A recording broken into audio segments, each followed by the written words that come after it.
What's up, guys? Welcome back to another Logic Pro X video. My name is Manny from Lost in a Memory, and well, you guys really liked the last Logic Pro X video that I did. I did a breakdown on Billie Eilish's Ocean Eyes, and well, it's almost at 216,000 views, which is pretty freaking awesome. Thank you guys. I mean, the comments you guys have told me you guys want to see more Logic Pro X videos. So yeah, today I got this song that I produced, wrote, everything. It's called Class Dismissed. Obviously, it's not something as big as Billie Eilish, by no means, but if you're a beginner, advanced, or intermediate user, whatever, hopefully you do find some tips and tricks on how to fully produce an entire song. So yeah, I'm gonna share some tips that I've learned throughout the years. Without further ado, let me show you this Logic Pro X session. The song is called Class Dismissed. I wrote it around 2012 or 2013. Here's what it sounds like. Oh well, I wrote it back then, but I barely put it out, like on August 30th actually of this year, 2020. Check it out.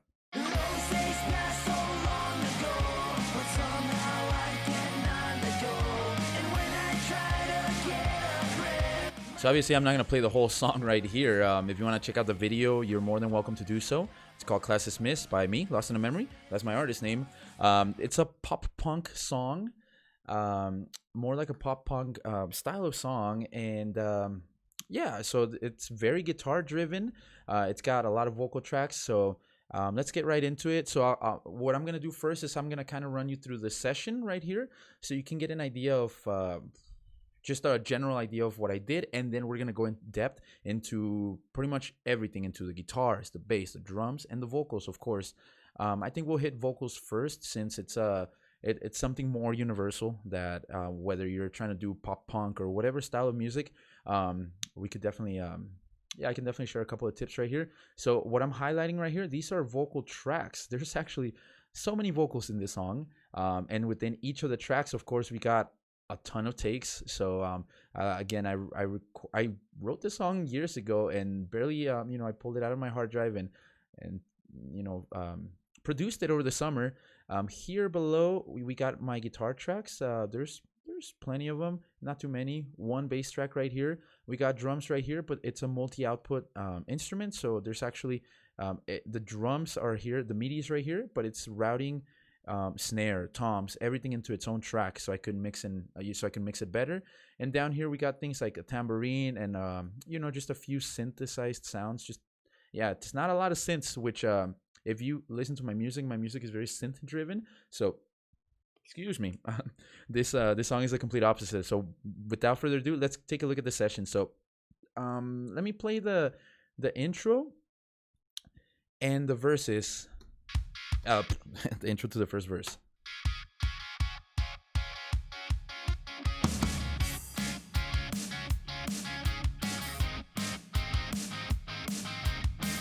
So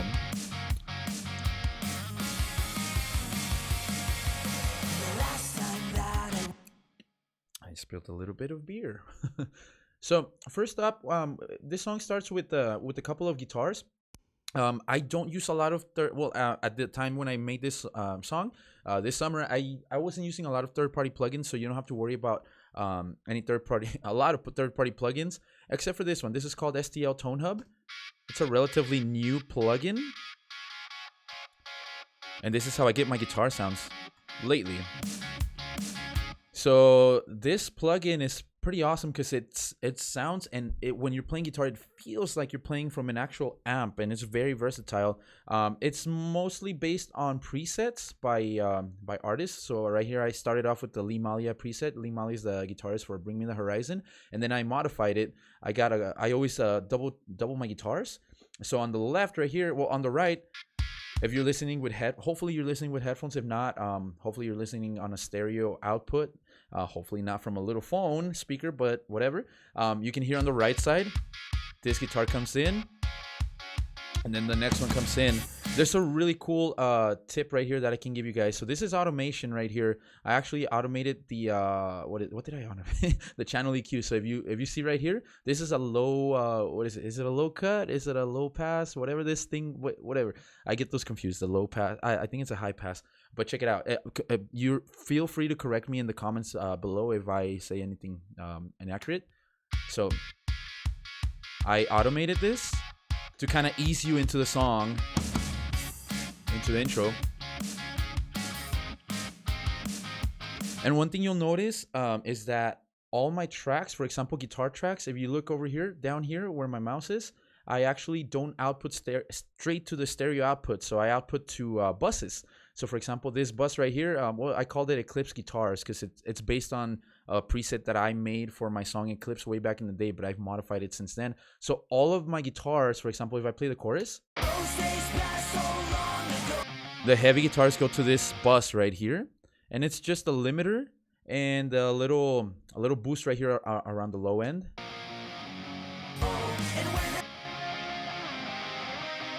So here's the rhythms and some lead guitars. They have their own bus, the lead guitars, where I cut off a lot of the low frequencies as opposed to the rhythm guitars.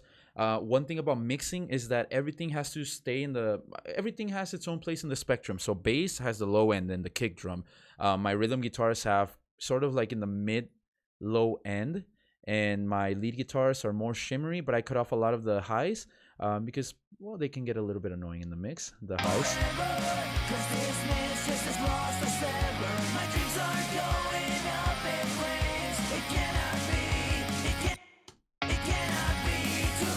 So let's look at some vocals now. This is where it's a little bit more universal. You know, pretty much any song has vocals unless it's an instrumental.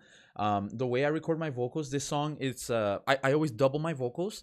So for example, here, these are 6 vocals in the verse. Let me just play what they sound like real quick, and then I'll jump into first the process of how I record and manage those vocals, and then the actual plugins that I put in. The last time that I roamed these halls feels like 100,000 years ago, when everything was easier, even without a plan. I stepped onto the field made of dead grass, memories of when. So my vocals, of course, I do a lot of takes. If you're familiar with Logic, you'll see there's some flex pitching going on right here, as well as on my left, I got some pitch correction. I am not, I mean, I can sing, but I am not the best at staying in key, especially, you know, like during studio recordings, you know, you want to sound good. So there's absolutely no shame. I don't see any shame in using pitch correction. Everybody does it. I guess everybody except for Billie Eilish. Who would have thought? But yeah, obviously, you know, you still got to perform. So the way I record right here, for example, this is the main vocal, and right here, it's a double. So I record again what the main vocal does to give it a little bit more power. Down here, we got some harmonies. So there's harmonies throughout the whole thing, though they're really low in the beginning, and then you can hear them later. And I also double that harmony. Now, the reason why there's 2 lead tracks instead of 1 is because I record a part. Let's say this part right here. 100,000 years ago. And then I stop so I can take a breather, because if I record all of this together, 1,000 years ago, when everything do you hear that overlap? Easier, even without a plan. So it's a technique that I learned from Linkin Park, actually. If you listen to their records, Hybrid Theory and Meteora, their first 2 records, this is how they recorded vocals, because they have a lot of fast songs.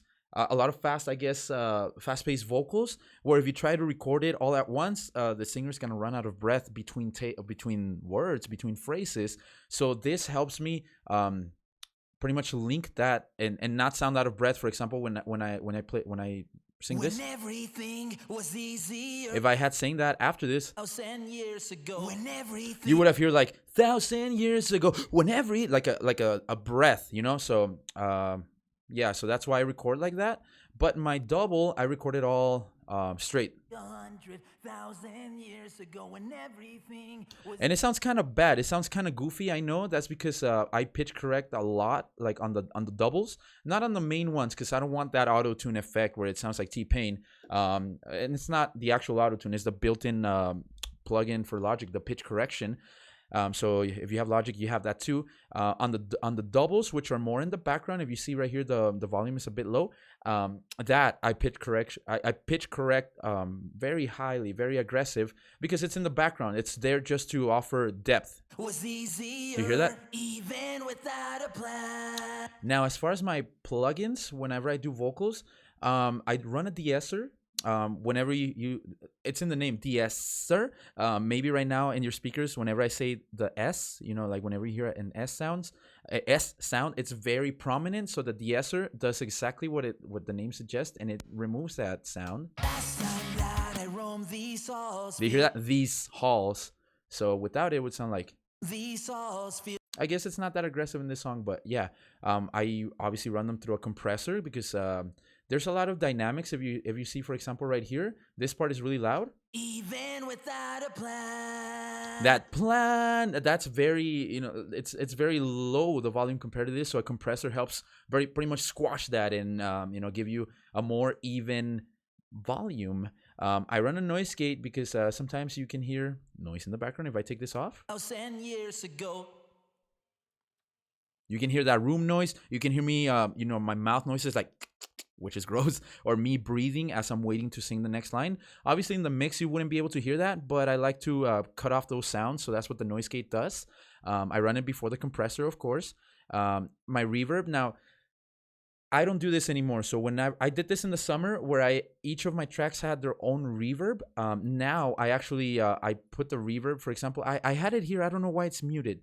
But I usually route I put a reverb. Now I use this reverb. So here's some third-party plugins that I've been buying. I've bought like almost like $500 worth of plugins in the past 2 weeks, none of which are used in this production. But I got this Abbey Road plates plugin. So on my new songs, I've been putting this plate on its own bus track right here. And basically I send everything, my vocal tracks or whatever I want to have reverb, I send it all to that one bus track instead of every track having its own reverb. So it's a lot better. I in my opinion, a lot better to do it this way. But for artistic purposes, you can, it works. I mean, it works on this song, putting the reverb on each individual track.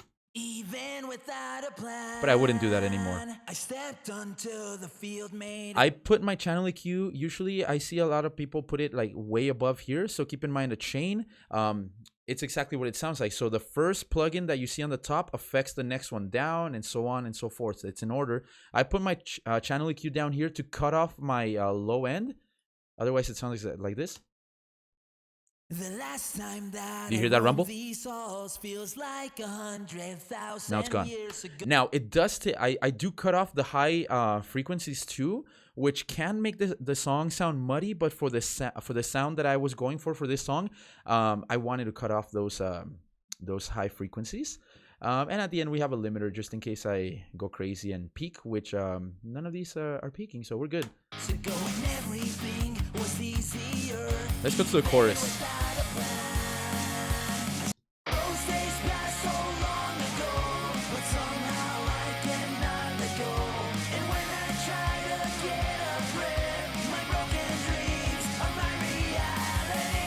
So here I'm going to show you how I do harmonies and how I blend them. So I'm a huge fan of harmonies. Okay, that automation distracted me a little bit. So on the top, you'll see that in blue are my lead vocals. These are the same. Like I said, they're tracked, I guess, alternatively recorded, and then the double down here, and my harmonies down here, same thing. The pink ones right here are the harmonies. So if we just solo the lead vocal, this is what it sounds like. Those days passed so long ago, but somehow I cannot let go. And when I try to get a grip, my those days pass. Whoops. My broken dreams are my reality. Broken. Now let's hear the harmony so you can compare and contrast. Those days passed so long ago, but somehow I cannot let go. And when I try to get a grip, my broken dreams are my reality. You're gonna notice you notice a lot of like crackling and stuff in those vocals. I did go in what do you call it, flex pitched some of those. And the flex pitch in Logic, it's not that good. I mean, you get really good results, but when you flex pitch, so flex pitching is this, like messing around with these, your vocals right here to actually manually tune them. So like if I just completely messed up this vocal, let's see what it sounds like. I'm scared. So yeah, so you can really mess with them. So yeah, so you can, okay, that's a horrible example. I apologize for putting you guys through that. But yeah, so flex pitching can really affect the quality of your vocal takes. So it's better to just do a lot of takes and try to get it as perfect, I guess, as possible. Right here, you can see my takes. It didn't take a lot to get these lead vocals. The harmonies were a little bit more troubling because harmonizing is hard. It's not easy, at least not for me. So yeah, um, my chain is pretty much the same. It's very similar. Just the compressor, for example, has different settings on my chorus vocals versus the verse vocals because the chorus vocals are louder. You'll notice something right here that, excuse me, I apologize for that. Let me play this really quietly. Okay, on the left side, instead of shooting out just sending out the vocals to the stereo output with, and I'll go to the stereo output in a bit. The stereo output is your master track on your mix. I actually send them to their own individual buses. So lead vocals, for example, these and the harmonies, for example, I send them, and this song is bus 44. I don't know why I picked the number 44. I mean, there's so many free buses right here, but whatever. Bus 44, my lead vocal bus that I made. So all the vocals, despite, well, on top of all the plugins that you're seeing right here, and besides the sends right here, I did send out these chorus vocals to this reverb right here. I'm also sending all of that to bus number 44, which is just a multipressor. But somehow I cannot let go. And when I try to get a grip. So a multipressor is a compressor where you can compress each pretty much frequency individually. So yeah, it's a lot of compressors. I don't know what the hell I was thinking, but yeah, that's how I do things. And then my doubles are being sent to my backing vocal bus right here, which if you see right here, it has a multipressor which with different an EQ. Well, besides the multipressor, it has an EQ with different frequencies adjusted, so it could sit on, the backing vocals could sit on their own spectrum in the mix, and as well as a spreader, so that it sounds like this. It adds a lot of I guess dimension to it. Those are just the doubles, and here's the doubles and the leads. My broken dreams are my reality. All right. Again, not the best singer, but hey, I try. It's so much fun. As far as guitars, let's go back a little bit right here to the chorus to hear some guitars right here. I also send my guitars to their own buses, so we got the heavy rhythms right here being sent to bus 4, which you can see right here. It's just the channel EQ to cut out the low end, and we got lead guitars being sent out to bus number 7, which is my channel EQ, where I cut off a lot of the lows so that the lows from the leads don't get in the way of the rhythms. You know, it's like a puzzle. You don't want these pieces messing with these ones. So here's what the guitars sound like.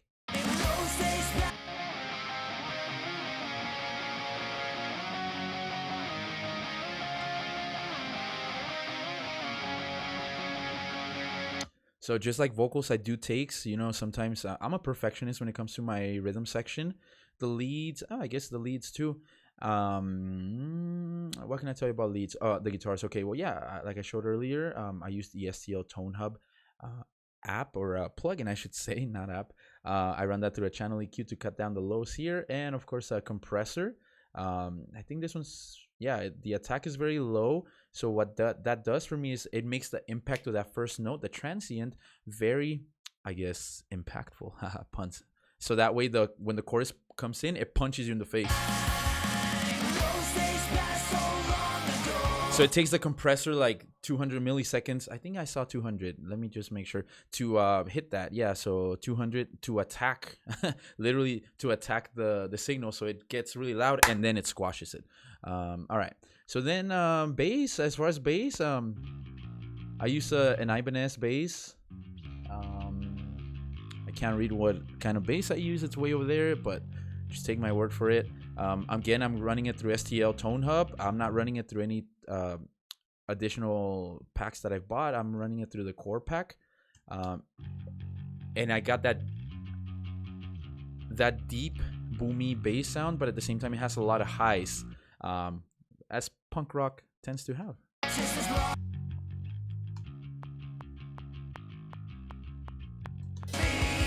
So there's not a lot to say about bass. I mean, the bass I do route straight to the stereo output. Let me talk about the stereo output a little bit.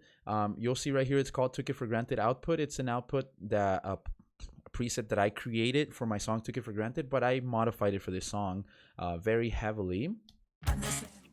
So the output is pretty much your master track. Obviously, once I exported this whole song, I exported it as stems, and then I actually mastered it. But I mean, you can just bus everything to this. Well, everything goes to this stereo output. Basically, every plugin you see right here on the right affects every piece of sound that's going in through your arrange window. So right here, I actually do subtractive EQing for the most part. You see right here, the gain is at -1.2. But if I bring it back to 0, you'll see what I did to the whole mix. So I increased the low end right here around 80 hertz and a little bit of the mids, so this song could have more punchiness. I first started with this mastering. I recommend starting like this. Like if you're gonna master within your mix, you can go into here, mastering, rock, pop, hip hop, or whatever. There's some really nice presets right here that can make your mix sound different. Here's the hip hop one. Not a lot of low end. Here's mine. Hear that difference?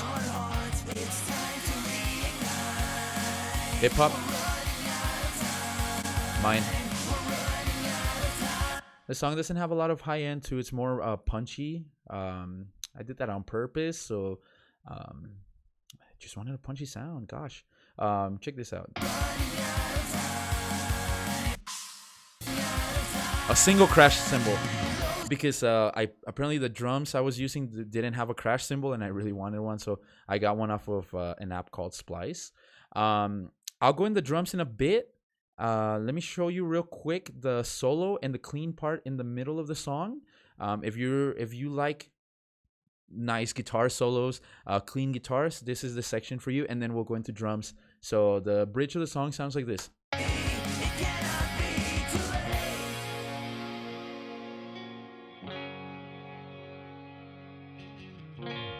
Wait, hold on, something mouse is playing. Okay, this is not supposed to loop. I apologize for that.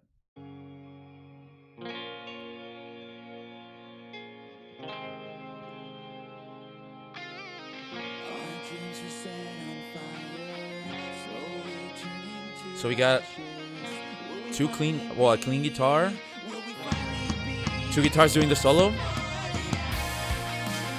2 heavy rhythms, and 5 vocals.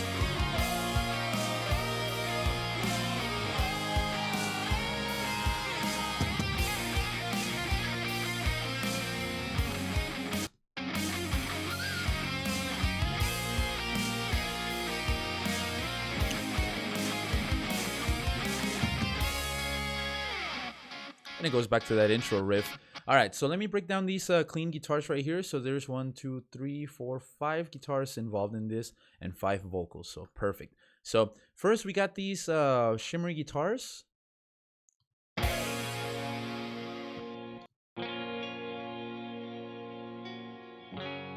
So first we got this one. I straight up used the preset from Bring Me the Horizon's Lee Malia, the Follow You Clean, which comes from a song called Follow You by Bring Me the Horizon. I modified it a little bit, and it sounds like this. It has a lot of reverb and delay.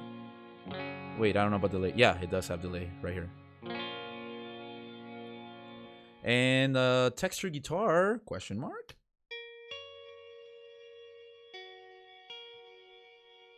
Combine. So the cool thing about like clean guitars is you can layer a lot of sounds, and they won't, for the most part, as long as you do it right, they won't clash with each other. For example, here you see a very high, like I'm cutting a lot of the highs on this rhythm on that guitar. Otherwise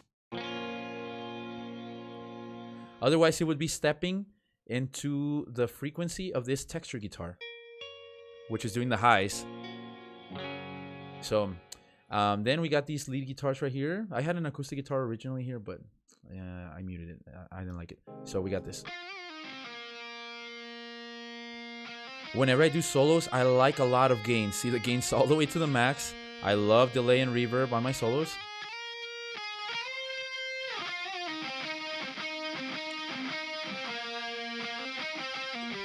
So right here, the guitars are playing doubles, once pan to the left and once pan to the right. I don't pan using this for the most part, this little pan knob. I pan with the directional mixer plugin right here, which comes with Logic, obviously. I'm panning at 40% or degrees, I guess, to the left, and on the right, 40 to the right. Harmonies.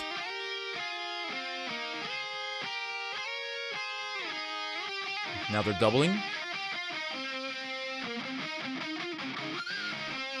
Back to harmonies. On them. And then we got these rhythm guitars that are doing that build-up. Not a lot to those. They have light distortion. So do they have light? Oh, they're the same as. Wait, did I automate? Yeah, there's a lot of automation right here with the volumes and the and things like that. All right, getting bored talking about guitar, so let's go into vocals. This is a cool lesson, I guess, in mixing vocals, like kind of like. One thing I like to do when oh my gosh, I'm saving my project. I hope I didn't make any stupid changes.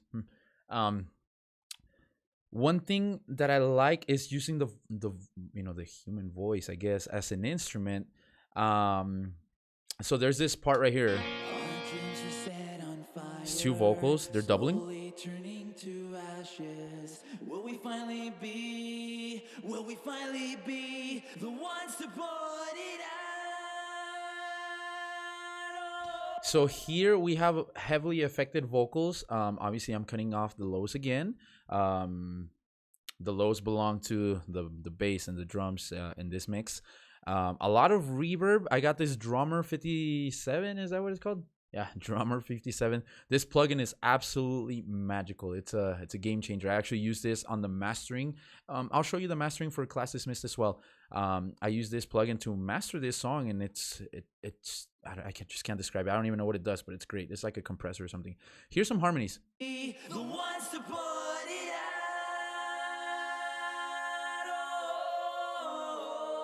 out. So these harmonies,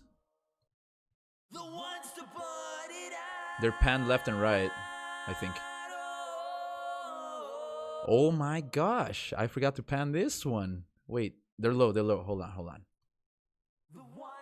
Okay, yeah. These are low harmonies, pan left and right. And then I guess I tripled my vocal right here. It's been months since I opened this, so I can't remember.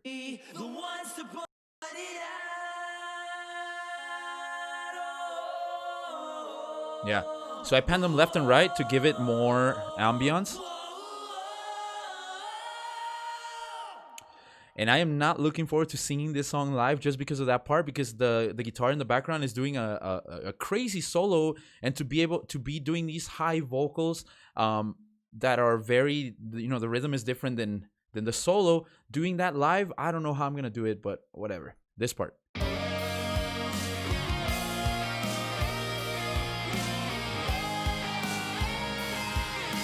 So that's the bridge. Not a lot to talk. Not a lot more to talk about. I know I promised you guys drums, so let's get into the drums. Drums are interesting. I like using a plugin called Ultra Beat. It's one of the old school plugins that come with Logic Pro X, and obviously so there's a lot of drum plugins that come with Logic Pro X. We have the literally drums. I don't remember where they went, but now with the new update, we have drum synth. We got drum kit designer. Yeah. I like to stick to Ultra Beat because you can drag and drop samples. So this is going to be really cool. So snare main, if you look right here, I actually used, for my snare, I used the Travis Barker snare that you can actually get on Splice. So Splice, I'm going to plug them in, but Splice is a software, it's a subscription. Splice, pay me money, dog. Prescription subscription that you can literally look up any sound you want. So if you want like a crash cymbal, for example, you just play them and you buy them and then you drag and drop. So Travis Barker from Blink 182, he's got his own sample, so I'm using his snare and his kick on this drum. So here's some of his samples. So you can literally download this. Like all I have to do is like just hit the button to download and then just drag and drop. And I actually dragged and dropped it here to to Ultra Beat. So I used his snare and his kick drum right here. There we go, Travis Barker kick. I tuned it down a little bit, so normally it sounds like this. But now it sounds like, yeah, a little bit deeper, punchier. My drums, I also use multi-output. So for example, here it's not just one, well, you see the MIDI right here. And I actually recorded these drums. Did I record these on my drum set? No, my drum set that you see in the background right here, it's an electric drum set, so you can plug it in and actually play the songs, which I've been doing lately. But this song, I programmed it before I even had that. So I actually programmed these by hand, or I probably used a keyboard, like a piano, to actually play this. See that? That's a kick. That's a snare. Snares, kicks. And I got my cymbals on a separate track. Those are cymbals. Here's the secret. If you want your drums to sound realistic, do you see how they're kind of like not directly on the beat? So normally what we do is, you know, to make them sound good, we go here and then we quantize right here. So if you know, if you do drums, they're not gonna be on beat. We're humans, but you can quantize by going here. You select what you want to quantize by, like 16 notes. You hit Q, boom, they fall right on the beat. But that doesn't sound realistic. This is not an electronic drum song, I guess. This is an actual something that you wanna feel like there's an actual, like Travis Barker, that you hired him and he came in and did drums. So here's my secret. You ready? Like, this is a crazy secret. You highlight, once you have your drums, you know, fairly on the timeline, you highlight them, you press Command 9, and then this window comes up. And if you don't like keyboard shortcuts, which I don't understand why you wouldn't, you go to Window and then you go to Open MIDI Transform. This is a feature that not a lot of people know about in Logic. You can do a lot of stuff with MIDI notes right here. What I use is Humanize. What this does is you can set up your parameters right here. So these are parameters as far as basically this makes your notes, the Humanize section right here makes your notes a little bit off beat, just like a normal person. A person, not a single person in the world can land everything at, you know, perfectly as far as rhythm. So this makes everything a little bit out of rhythm, and it can even mess with your velocity. So, you know, no human hits the snare at the same velocity every time. So it'll make it hit it either a little bit harder, a little bit softer, or whatever. You just select what you want to humanize, and then you hit operate only. And if you notice, these notes are changing ever so slightly. Every time I press that button, I'm going to undo these. But yeah, so that's my secret to making those drums sound pretty realistic. And of course, the Travis Barker snare and kick helped a lot. Feels like 100,000 years ago, and easier, even without a plan. So, I mean, when you solo it, I guess I could have done a better job at making it sound realistic. Now looking back on this project, but at the time, it sounds great. Check it out. It's a vibe.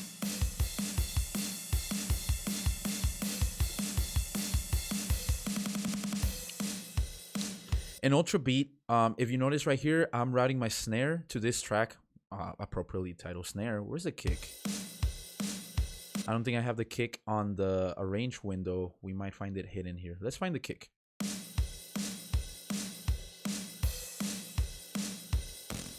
Ugh, what the hell is going on?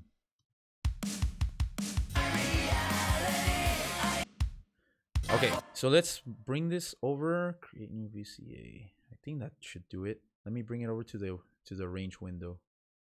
And if I can't do it, then I'm just gonna embarrass myself in front of the internet right now. Ugh, I think it might be hidden. Yep, there it is. Okay, so let me bring this kick underneath here so I can show you guys something cool. All right, so this is unhide. Okay, so I just unhid a lot. You see these tracks right here? You can hide and unhide unnecessary tracks with this button right here. Hide, unhide. And then what you want to hide, you just highlight in green. And once you hit the green right here, it'll hide them. These are my old takes from when I did this song originally, like 6 or 7 years ago, however long ago it was.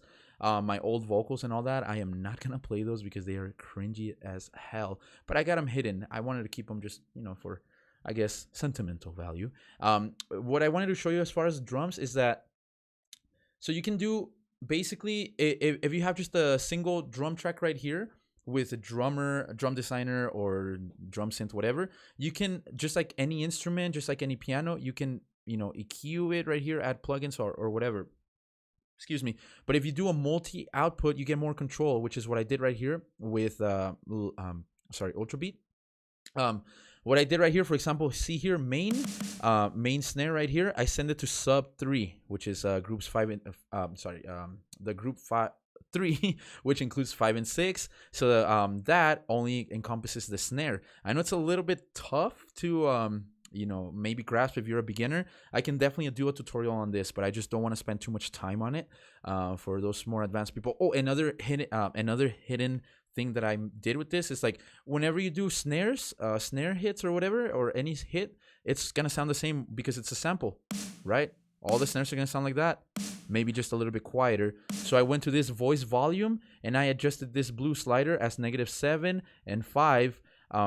That gives the snare more of a natural feel whenever you're doing drum rolls, for example. Did I do any rolls?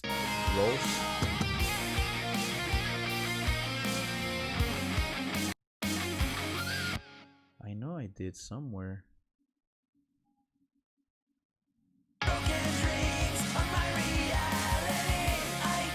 I guess not. Whatever. And then so since each let's say the snare, the kicks, the toms, they each have their own track, I can go ahead and do compressors for each of them. So I made this snare compressor right here, make it nice and punchy, but it still has girth. Then the kick, it still has that punch, but it's not too boomy to where it like just muddies up the mix. And same thing with toms.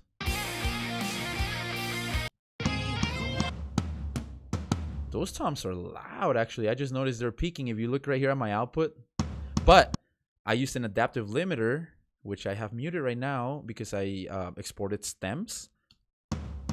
Thanks to this adaptive limiter, it doesn't go over. So that's without it. With this adaptive limiter is very handy for mastering, because you want, this sucks to say, but modern music, in the modern music industry, it prefers loud music over dynamics. So this helps you make your music louder, and it keeps it from peaking. So check this out. But if you overdo it, it'll start distorting.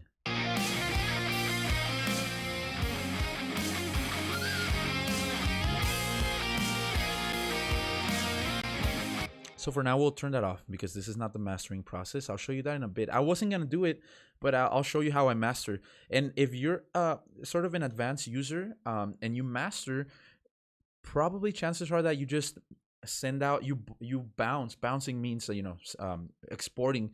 You export or bounce your track as a single track and then apply effects to that to master it. I actually bounce in stems. So I bounce all the guitar stems, all the drum stems, all the vocals to a single stem, and then I drag them into tracks, and I'll show you that in a bit. And then I master those, which just makes the work double, but whatever. That's how I do it, and it works for me. And I don't know where I got that crazy idea from, but I just did. This right here is a sample from Splice.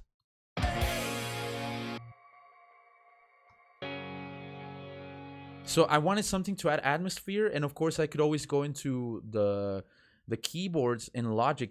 Logic has an astounding amount of keyboards. Now I even have what's that? A Serum, which is a crazy awesome keyboard plugin or synthesizer plugin.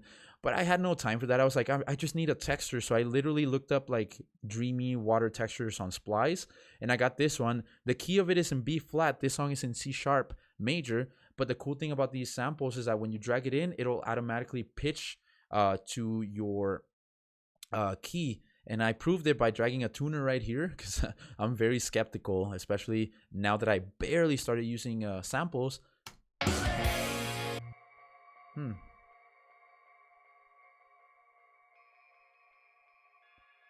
Yeah, so the sample is in key now.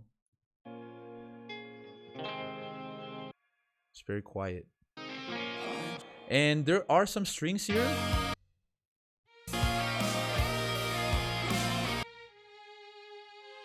I just use the strings that come with Logic.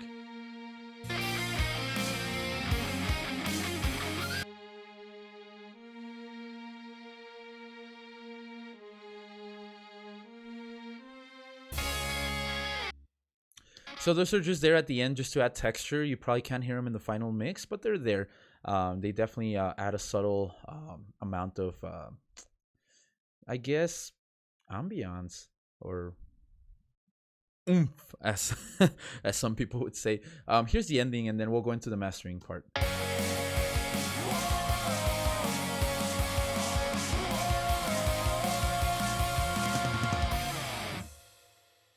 And that's how it ends. Let me show you guys the mastering of this. Let me just make sure that I didn't forget anything that you guys might want to learn. Let's see. So here's my mixing window. It has a ton of stuff. Instruments, audios, auxiliary, buses, inputs, outputs, all that good stuff. No, we went over drums. We went over bass. Okay, let me show you guys. This is a trick that a lot of bands use. So during the chorus, we got a little tambourine, and this is one of the samples that comes with Logic, so you can just drag that in and then just loop it, and that's a lot of movement. As far as automation, I automate a lot of the volumes. Sometimes I do, for example, during this part, the ending. See this blue? This is my automation for how much of this track am I sending to bus number 30. So send number 2, which is down here, goes to this reverb, and then I automated it so that at the end it just sends a lot of reverb on these tracks. So check this out. Notice the reverb, for example, right here. There's no reverb. Now there's. You hear that? So, because yeah, this track was dry for the most part, but for the ending, I just wanted a big ending with a lot of ambiance. I hate that word. I need to expand my vocabulary. Anyways, all right, let's take a look at the mastering of this song, and I'm gonna reveal all my secrets right here for you guys. Oops. Oh, wow. I just leaked all the titles of my songs. Hopefully nobody takes a screenshot. I don't think anyone cares. Okay. So here's what I do. Like I said earlier, I export stems. So this is very straightforward. Vocals, guitars, bass, synths, and drums. I export them as single stems. And then from here, it's you guys are going to think I'm crazy if you're an advanced user, but if you look on the left, I still apply more plugins. Compressors, even though these tracks are already compressed, things like that. Compressors, EQs, things like that to each individual track. And all of these tracks, which there's only, let me delete this so that we don't get confused. So there's only 5 tracks, right, with all the stems already in them. I send all of those to another output right here, and this is where I ultimately do my mastering, like what frequencies I want to remove. I got this drummer plugin from, who makes this plugin? I think it's Softtube, if I'm not mistaken. Let's see. Yeah, Softtube drummer. It's an amazing plugin that adds. This is what made the song sound extra cool. So let me show you the stems. This is the wrong song, isn't it? Okay, this is Midnight Heartbreak. Why is it saved under class dismissed? Oh my gosh. Did I overwrite that? There must be a project alternative. That is horrible if I really did overwrite that. Well, whatever. The principle stands. So let me see. I hope this is it. Okay, yeah, this is it. Oh my gosh. Okay, that was very embarrassing. All right, same principle, same thing that I just said, just different settings. So, and you know what? In hindsight, that kick in the beginning, it's so goddamn obnoxious in my opinion. I try to do a bypass, to, let me see, copy and convert. So I try to, no, what the hell? I try to bypass, so I did a single EQ to try to remove some of the thickness in the intro. And then here's the thickness. But even then, I think that's too loud. So whenever I release this on an album, you bet that kick is going to sound a lot quieter. Sorry about that. Do you notice how now it sounds more bright? And I know I'm talking a lot over it, but I'll let you listen. It sounds a lot more bright, a lot more powerful now than what you heard in the mixing.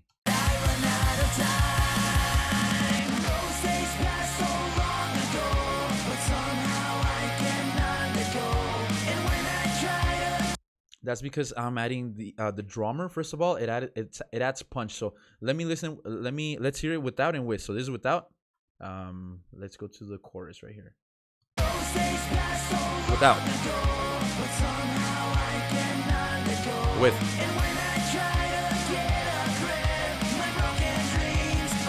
Without. With. And then this. So this is what it sounds like without mastering. So here's the channel cue. Drummer. Adaptive limiter.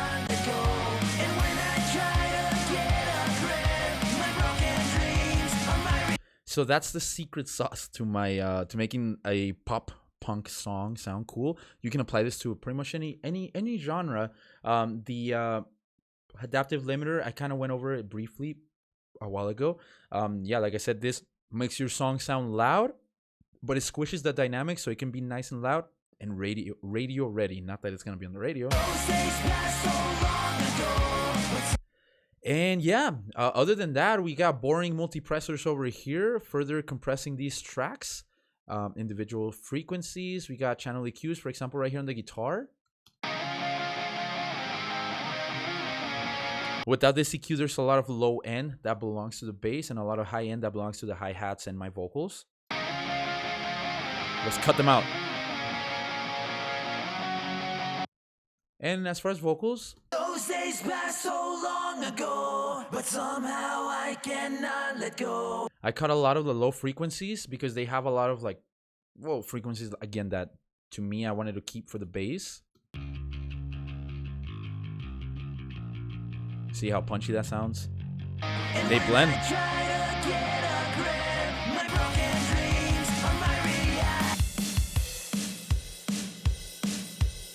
This song was a nightmare to mix the drums, and I think the cymbals ended up being too loud, but I'll fix that for whenever I release this on an album.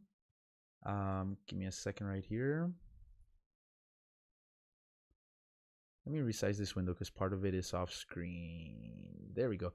Okay, and yeah, that's pretty much it. So that's how I created my song Class Dismissed. A nice pop punk song, a lot of fun to make, a lot of fun to mix and master, a lot whatever. Can't even talk anymore.